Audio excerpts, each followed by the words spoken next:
Começa agora mais um programa Crescendo em Cristo, série de estudos bíblicos produzida por pastores colaboradores da Rádio CPT. Olá, está começando o programa Crescendo em Cristo aqui pela Rádio Cristo para Todos, a rádio que é uma boa companhia para você. Eu sou o pastor Diego Elias Neumann, pastor da Igreja Evangélica Luterana do Brasil, aqui na cidade de Maquiné, no Rio Grande do Sul, e é uma alegria ter você novamente aqui conosco para este momento que nós queremos meditar, que nós queremos estudar a Bíblia, a Palavra de Deus. E no programa de hoje nós vamos estudar o livro de 2 Tessalonicenses, o capítulo 1. Fique conosco que você aprenderá muito mais sobre a Bíblia, a Palavra do nosso Deus. Muito bem, queridos irmãos, vamos iniciar fazendo uma introdução a este livro. Antes de iniciar propriamente dita a leitura deste capítulo, é interessante nós analisarmos um pouco sobre o conteúdo, sobre a história desta segunda carta de Paulo aos cristãos da cidade de Tessalônica. Se esta, então, é a segunda carta que Paulo escreve para esta igreja, para esses irmãos da cidade de Tessalônica, nós devemos, então, lembrar que tem uma primeira carta, onde Paulo já fala um pouquinho sobre dar algumas dicas para os cristãos de como viver uma melhor forma, uma vida abençoada com Deus. E aqui, então, na segunda carta, o apóstolo Paulo, ele trata de um assunto que não foi resolvido, que parece que não foi resolvido, mesmo depois deles terem recebido a primeira carta, que é acerca da vinda do Senhor Jesus Cristo. Então, alguns ali dos irmãos da cidade de Tessalônica até diziam que o dia do Senhor já havia chegado, enquanto outros estavam deixando de trabalhar e vivendo, então, à custa dos outros irmãos. E por isso, então, o apóstolo Paulo escreve esta segunda carta aos Tessalonicenses, a fim de rebater esses falsos ensinamentos e também de corrigir essa maneira errada de viver e de agir que estava acontecendo, então, com aqueles irmãos. Ele diz, então, nesta carta, que antes da vinda de Cristo haverá um tempo de maldade e de pecado. Paulo também fala sobre um poder misterioso a quem ele chama de o perverso, que chefiará uma revolta contra Deus. Mas Deus será vitorioso e o Senhor Jesus destruirá, então, este perverso. Paulo aqui também pede para que os leitores continuem firmes na fé e manda que sigam o seu próprio exemplo e não andem atrás de ensinamentos falsos. E por isso, então, no conteúdo da carta, Paulo fala especialmente sobre isso. Nós vamos ver no primeiro capítulo sobre essa questão da vinda do Senhor, do dia em que Jesus voltará. Como de costume, Paulo inicia a sua carta saudando os cristãos de Tessalônica, e aqui ele inclui, então, Silas e Timóteo, que eram os seus companheiros, assim podemos dizer, de viagem, e inclui eles também como escritores desta carta. E Paulo, então, cita eles ao longo também desta carta, falando o nome tanto de Paulo e de Silas. Então, Paulo, primeiramente, no primeiro capítulo, ele fala a respeito destes últimos dias. Depois, ele lembra os seus leitores dos seus deveres e também dos privilégios que eles têm ali no capítulo 2, capítulo 3. E também, em seguida, Paulo ele não hesita em usar da sua autoridade como um apóstolo de Cristo Jesus para ordenar que os tessalonicenses eles façam o que devem fazer e sigam o exemplo dele vivendo corretamente como o povo de Deus. E assim também, como de costume, Paulo termina a sua carta com umas saudações e uma bênção final. Vamos então agora, propriamente dito, iniciar o estudo deste primeiro capítulo de Paulo aos Tessalonicenses, na segunda carta aos Tessalonicenses. Eu vou fazer a leitura na nova tradução na linguagem de hoje, mas você pode acompanhar também da Bíblia que você tiver aí em suas mãos. E diz assim: Eu, Paulo e Silas e Timóteo, escrevemos esta carta aos irmãos da igreja da cidade de Tessalônica. Irmãos que estão unidos com Deus, o nosso Pai, e com o Senhor Jesus Cristo. Que a graça e a paz de Deus, o nosso Pai, e do Senhor Jesus Cristo estejam com vocês. Irmãos, sempre temos de dar graças a Deus por vocês. Para nós é certo fazer isso porque a fé que vocês têm está crescendo cada vez mais e o amor que vocês têm uns pelos outros está se tornando cada vez maior. É por isso que nas igrejas de Deus falamos com orgulho sobre vocês. Nós temos orgulho de vocês por causa da paciência e da fé que vocês mostram no meio de todas as perseguições e sofrimentos. Esta é uma prova de que Deus é justo na sua maneira de julgar. Como resultado disso, vocês se tornarão merecedores do seu reino, pelo qual estão sofrendo. Deus fará o que é justo. Ele trará sofrimento para aqueles que fazem com que vocês sofram, e dará descanso a vocês e também a nós que sofremos. Ele fará isso quando o Senhor Jesus vier do céu e aparecer junto com os seus anjos poderosos, no meio de chamas de fogo, para castigar os que rejeitam a Deus e não obedecem ao evangelho do nosso Senhor Jesus. Eles serão castigados com a destruição eterna e ficarão longe da presença do Senhor e do seu glorioso poder. Isso acontecerá naquele dia, o dia em que ele vier para ser louvado por todo o seu povo e para receber homenagens de todos os que creem. Vocês também estarão entre eles, pois creram na mensagem que nós anunciamos. É por isso que sempre oramos por vocês, pedindo que o nosso Deus, que chamou vocês para a nova vida, faça com que sejam merecedores dela. Pedimos também que ele, pelo seu poder, realize todos os desejos que vocês têm de fazer o bem e complete o trabalho que fazem com fé.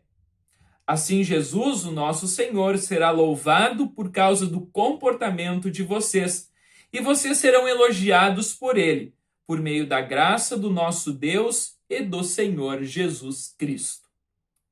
Paulo, então, inicia esta carta falando o nome dele, como ele costumeiramente falava no início das suas cartas, né? Mas aqui também Paulo acrescenta, então, o nome de Silas e de Timóteo, que eram companheiros de viagem dele, juntos também escrevendo esta carta, como diz ali no primeiro versículo. E também lembrando aqui no primeiro versículo, Paulo saúda os irmãos da cidade de Tessalônica, dizendo: irmãos que estão unidos com Deus, o nosso Pai, e com o Senhor Jesus Cristo. Vou dar ênfase aqui com a palavra unidos, né? A união é algo necessário para a fundação, para o estabelecimento de uma igreja. E aqui Paulo fala de uma união com Deus e com Jesus Cristo, né? De nada adianta estarmos unidos nós como pessoas, como membros da igreja, se não estivermos unidos com Deus e com Jesus Cristo, porque a nossa fé é baseada em Deus, no nosso Deus triuno, Pai, Filho e Espírito Santo. E então, esta fé, esta base principal, ela traz, então, esta união. E esta união é muito necessária para que uma igreja, vamos dizer assim, para que irmãos, para que uma congregação se fortaleça, né? Onde há divisões, onde há contendas, onde há brigas, onde não tem esta união, não há crescimento. A igreja, ela se estabiliza, vamos dizer assim, a fé das pessoas também, ela se estabiliza, vamos dizer assim, no sentido de muitas vezes se amorna. E por isso que é muito necessária essa união, porque depois, mais na frente, neste capítulo, Paulo vai falar sobre as perseguições dos irmãos da igreja de Tessalônica. As perseguições que eles estavam sofrendo. E garanto que se eles estivessem sofrendo perseguições e não estivessem unidos, com certeza a base dessa igreja já teria ruído, né? Os irmãos, eles não teriam conseguido suportar as aflições sem esta união que aqui o apóstolo Paulo fala que estava mantendo esta igreja de Tessalônica. E assim também eu digo para vocês, queridos amigos, queridos ouvintes, tentem sempre estabelecer esta união no local onde é que vocês estão, né? Lutem para isso, lutem para manter a igreja, a congregação, o local de vocês na união que Deus nos dá através da paz do nosso Senhor Jesus Cristo, né? Paz que é o contrário, vamos dizer assim, podemos dizer assim, de guerra, de brigas, de divisões. E por isso Paulo saúda aqui os cristãos de Tessalônica com a paz, no versículo 2, né? E ele diz que a graça e a paz de Deus, nosso Pai, e do Senhor Jesus Cristo, estejam com vocês. Uma saudação costumeira, né, que Paulo fazia nas suas cartas e que a gente não pode deixar aqui vamos dizer assim, de dar o crédito, né, para Paulo, né, lembrando que é muito necessário, claro, a graça e a paz do nosso Deus para o estabelecimento assim, de uma congregação, de um trabalho, de uma igreja. E também para que os irmãos de Tessalônica soubessem, lembrassem isso, que aquilo que mantinha eles, a base firme da fé deles, era a graça e a paz do nosso Deus. A partir do versículo 13, então, agora Paulo ele começa realmente a falar sobre os irmãos desta congregação, deste local, desta cidade de Tessalônica. Lembrando que eles estavam passando por fortes perseguições. E que, vamos dizer assim, Paulo, Silas e Timóteo, por onde eles passavam, eles falavam e davam um exemplo dos cristãos de Tessalônica para as outras cidades, para as congregações de outros locais. E por isso, no versículo 4, o apóstolo Paulo diz assim: é por isso que nas igrejas de Deus falamos com orgulho sobre vocês. É interessante aqui lembrar, então, que Paulo estava dando um bom testemunho dos irmãos da igreja de Tessalônica. E aqui nesta carta ele fala isso, vamos dizer assim, para animar os cristãos desta cidade, mesmo sofrendo perseguições, para lembrarem que isso também servia como um bom testemunho para os outros locais, para os outros cristãos. Lembrando que os cristãos naquela época estavam sendo bastante perseguidos por causa da fé que eles estavam levando. Perseguido por romanos, perseguido por outros judeus, né, judaizantes. E aqui então Paulo ele coloca isso, né, para vamos dizer assim, para fortalecer a fé daqueles irmãos dessa cidade, lembrando que os sofrimentos, que as perseguições que eles estavam levando também eram um motivo de que eles podiam assim se gloriar disso, né? Não no sentido de querer se achar mais que outros, mas de lembrar que a fé deles também estava sendo fortalecida com isso. E por isso ele diz na sequência do versículo 4: nós temos orgulho de vocês por causa da paciência e da fé que vocês mostram no meio de todas as perseguições e sofrimentos. Esta é uma prova de que Deus é justo na sua maneira de julgar. Na segunda parte do versículo 5, o apóstolo Paulo diz que o resultado, então, disso, do sofrimento deles, era que eles se tornariam, então, merecedores do reino de Deus por estarem sofrendo. Não que isso seja vamos dizer assim, eles merecem o reino por causa dos seus sofrimentos, mas os sofrimentos deles vinham por causa da fé que eles tinham. Era uma consequência imediata da fé deles. O sofrimento deles era porque eles acreditavam e estavam, vamos dizer assim, levantando a bandeira da fé. E era por isso que eles estavam sofrendo. Então, vamos dizer assim, que era uma consequência da fé deles. Por isso eles, então, eram merecedores do reino de Deus. E Deus faria, então, aquilo que era justo. Traria sofrimento para aqueles que fizeram com que eles sofressem, diz no versículo 6. Então, claro, o nosso Deus é sim um Deus justo. Hoje, né, a gente pode estar até mesmo sofrendo perseguições por causa da fé que nós temos, sofrendo por aquilo que nós acreditamos. Mas nós lembramos que o pagamento, vamos dizer assim, de Deus ocorrerá no dia em que ele vier, no dia do juízo final. E é isso que Paulo está querendo dizer aqui para fortalecer a fé, né, também dos irmãos de Tessalônica. Lembrando que Jesus ainda não havia vindo, né? E porque alguns estavam acreditando que o dia do juízo final já havia acontecido, ou que Jesus já tinha voltado, que Jesus estava realmente voltando, né? Logo, estava voltando logo, e por isso, então, que o apóstolo Paulo diz, não, no dia em que ele vier, ou seja, no dia em que Jesus voltar, eles viriam a ter o descanso dos sofrimentos, das perseguições que eles estavam sofrendo até aquele presente momento. Mas isso ainda não havia ocorrido. E por isso ele fala, né, dizendo, ele fará isso quando o Senhor Jesus vier do céu e aparecer junto com os seus anjos poderosos no meio de chamas para castigar os que rejeitam a Deus e não obedecem ao evangelho do nosso Senhor Jesus Cristo.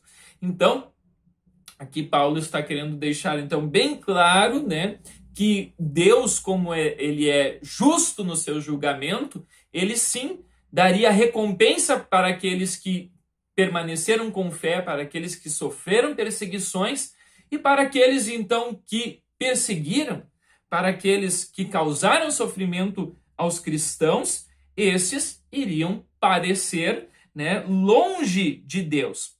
Iriam sofrer o castigo por ter feito isso, por ter rejeitado a Deus e por não ter obedecido ao Evangelho de Jesus Cristo, por terem negado a fé. E isso não somente aqui, mas em outros tantos textos a Bíblia é bastante clara, né, com relação àqueles que não creem.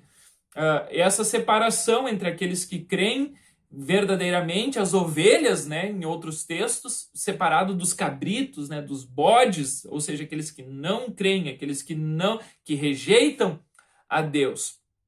Essa separação, ela se dará então pela fé. Os que creem de um lado, os que não creem de outro. Os que creem receberão a recompensa de Deus e os que não creem, por outro lado, receberão o castigo de Deus e estão afastados da presença gloriosa de Deus. Isso que é estar longe de Deus, isso que é sofrer, é estar longe da presença gloriosa de Deus, como diz no versículo 9. Eles serão castigados com a destruição eterna e ficarão longe da presença do Senhor e do seu glorioso poder. Isso acontecerá naquele dia, o dia em que ele, Jesus, né, vier para ser louvado por todo o seu povo e para receber homenagem de todos os que creem. E aí, Paulo diz, né, vocês estão incluídos então neste povo que estará esperando, vamos dizer assim, pela volta do Senhor Jesus Cristo, para receber, vamos dizer assim, as recompensas por crerem nele, e assim vocês vão louvar o seu santo nome, né, pois vocês creram na mensagem que nós anunciamos. Isso é importante aqui, né? Paulo fala que eles vão receber porque eles creram, eles acreditaram, né? E a gente lembra, né, as palavras do próprio Jesus Cristo: quem crê em mim tem a vida eterna. Todo aquele que vive e crê em mim não morrerá, mas viverá eternamente. Né? João 3,16 diz, né, o Filho, né, Deus enviou o seu único Filho para que todo aquele que nele crê não pereça, mas tenha a vida eterna. Esta vamos dizer assim, a consequência imediata do crer, da fé, é a salvação, é a vida eterna. Estar junto de Deus, estar na presença gloriosa de Deus.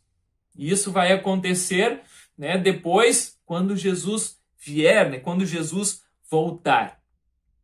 E assim Paulo termina este capítulo também falando que está orando, então, para que Deus mantenha estes irmãos, estes cristãos nesta fé, né? E ele diz, por isso que sempre oramos por vocês, pedindo que o nosso Deus, que chamou vocês então para a nova vida, faça com que sejam merecedores dela, através da fé, né? Pedimos também que ele, pelo seu poder, realize todos os desejos que vocês têm de fazer o bem e complete o trabalho que fazem com fé. Né? Assim, quem é louvado? Assim o nosso Senhor Jesus Cristo será louvado por causa do comportamento de vocês. E vocês serão elogiados por ele, né? Elogiados pela fé que vocês têm. Assim, né, Paulo lembra, já fala desde o início do capítulo, né, elogia a fé dos cristãos de Tessalônica por causa dos sofrimentos, das perseguições que eles vêm sofrendo, né? E aqui Paulo, então, termina justamente falando sobre isso, né? Fala que os cristãos serão elogiados por fazerem o bem, né? A consequência da fé, né? Os frutos da fé, né? Eles vêm através de um comportamento correto, de um comportamento cristão, de um bom testemunho de vida pessoal, né? E isso os cristãos de Tessalônica estavam fazendo muito bem. E também então fica este recado para você que está nos assistindo, né? Que todos nós passamos por problemas, passamos por dificuldades, alguns passam por maiores sofrimentos, né? Por levantarem a bandeira da fé, né? Justamente por testemunharem da fé do nosso Deus. Mas tenham a certeza que a recompensa está guardada para todos estes que levantam a bandeira da fé, que creem verdadeiramente em Jesus Cristo, que mesmo passando por sofrimentos, por tribulações, isso são coisas deste mundo, e Deus tem guardado, tem preservado para nós o melhor. Quando Ele voltar, né, e nos chamar para junto dEle, todos nós poderemos louvar o seu santo nome, né, e dar glórias a Ele pela salvação eterna que Ele dá a todos os que creem. Que Deus também assim ilumine a cada um de vocês para que vocês permaneçam nesta fé até o fim de vossas vidas ou até o dia em que Jesus voltar. Assim, eu termino o estudo do capítulo de número 1 do livro de 2 Tessalonicenses e não perca, né, no próximo episódio, então, a continuação do estudo deste livro. Que tenham todos uma ótima semana e que Deus assim vos abençoe e vos guarde. Em nome de Jesus Cristo, nosso Salvador. Amém. Acompanhe este e outros programas em radiocpt.com.br.